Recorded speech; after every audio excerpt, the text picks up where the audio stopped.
Hey, this is Keith with the Georgetown County School District, and today I'm going to show you how to clone or remake a Padlet that you have created.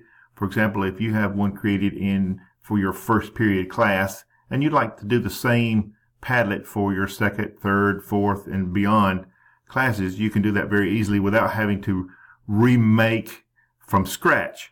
So let me go here. I'm going to go ahead and get signed in to Padlet.com.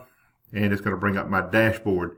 And so instead of going to make or join or looking at other Padlets, what I'm going to do is I'm going to pull up this sample page.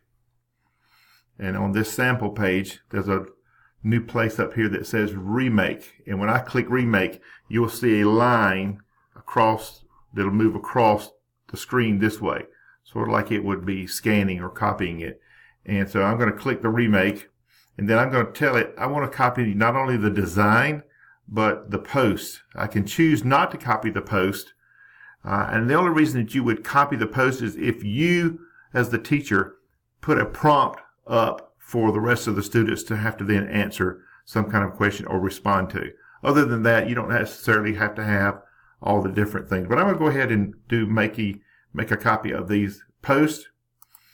And I'm not going to copy people in privacy. I'm not going to do copy authorship. It's mine. I created it. So I'm going to click submit and watch the line come across the page right here. Hope you can see that. It's right here.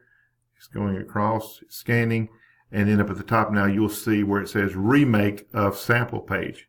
So if I close this out and go back to my dashboard, it's not there. But if I just do a quick refresh and hit the F5 key if you're on a tablet, or the 4th key from the top left of the keyboard if you're on a Chromebook, and do a refresh from there, you'll see that I now have the remake of that sample page that was here. I now have it here. And then Padlet will send you a thing that says, congratulations, your Padlet is ready. It'll send you an email.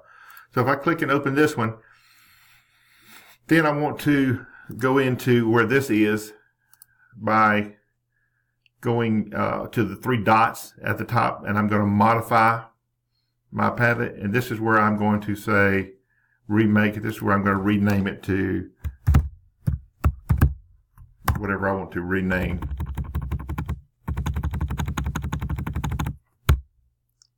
Or block 2. So you've got the same Padlet, and you've got the same settings for everything. Now I'm going to click save on here. And I will go here. Now you'll see it already changed it to rename for block 2. And so if I in my modify again, I'll go back into here. If I want to modify or change the name or change anything, I can do it here. The other place that you want to be aware of is if I go to the cog wheel, I can scroll all the way down to the bottom.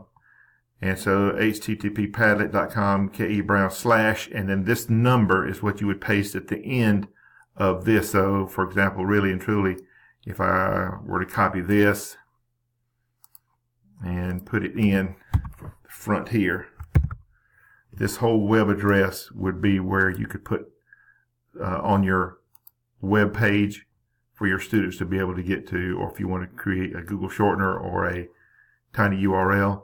So if I go out to a new tab and paste that one and then enter, you'll see that I'm going to get the rename for the block 2. That's the new one that I've just created.